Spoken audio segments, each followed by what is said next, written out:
இயேசு கிறிஸ்து ஒரு முறை பெத்தானியா அப்படிங்கிற ஊருக்கு போனார். அந்த ஊரில் மார்த்தாள் அப்படிங்கிற ஒரு பெண் இருந்தாங்க. அவங்களுக்கு மரியாள் அப்படின்னு ஒரு தங்கச்சி, லாசருன்னு ஒரு தம்பி, ஒரு சின்ன குடும்பம். அவங்க இயேசுவை ஏற்றுக்கொண்டாங்க. அவங்க வீட்டில் தங்க வச்சாங்க.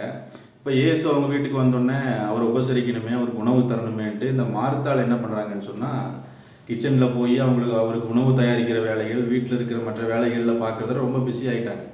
இந்த மரியாள் இயேசுவுக்கு பக்கத்தில் அமர்ந்து இயேசு சொன்ன அந்த உபதேசங்களை ரொம்ப கவனமாக கேட்டுக்கிட்டு இருந்தாங்க.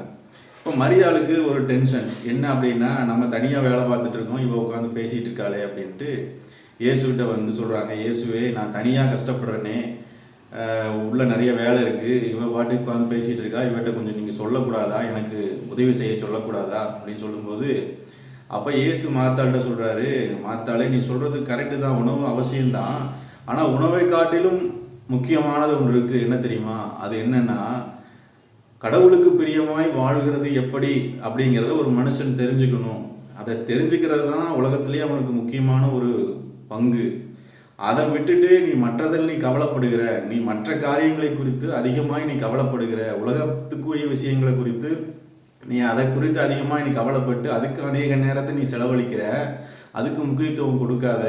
இந்த மரியாள் பார்த்தீங்கன்னா இந்த உபதேசங்களை கேட்டு கடவுளுக்கு எப்படி பிரியமாக வாழணும் அப்படிங்கிறத தெரிஞ்சுக்கிறத முதன்மையாக தெரிந்து கொண்டாள். அதனால தான் ஆண்டவர் சொன்னார், மரியாளே நீ அநேக விஷயங்களை குறித்து நீ கவலைப்படுகிறாய், மார்த்தாளோ தன்னை விட்டு எடுபடாத நல்ல பங்கை தெரிந்து கொண்டாள். அது ஒரு நல்ல பங்கு, பெஸ்ட் பார்ட் அப்படிங்கிறார்.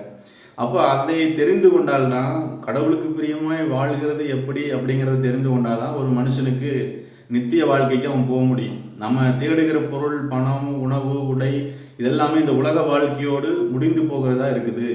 அப்போ இந்த உலக வாழ்க்கை முடிந்ததுக்கு அப்புறமும் நம்மோடு கூட வருவது எது அப்படின்னா, கடவுளோடு கூட இசைந்து அவருடைய விருப்பத்தின்படி அவருக்கு பிரியமாய் எப்படி வாழ்கிறதுங்கிறது ஒருத்தர் தெரிஞ்சுக்கிட்டா, அதுதான் அவனை நித்திய வாழ்க்கையில் கொண்டு போய் சேர்க்கும், பரலோகத்தில் சொர்க்கத்தில் கொண்டு போய் சேர்க்கிற ஒரு காரியம். அதனால தான் அது ஒரு நல்ல பங்கு என்று சொல்லி இயேசு அவங்க சொன்னார்.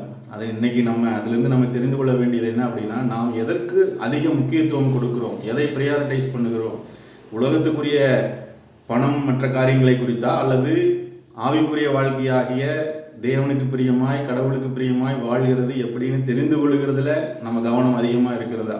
இதை இன்னைக்கு நம்ம கவனத்தில் வைப்போம். நம்ம ஆவிக்குரிய வாழ்க்கைக்கு, கடவுளுக்கு பிரியமாய் வாழ்கிற வாழ்க்கைக்கு முக்கியத்துவம் கொடுப்போம். கர்த்தர் நம்மை ஆசீர்வதிப்பார். மீண்டும் நாளைக்கு சந்திப்போம். Have a good day.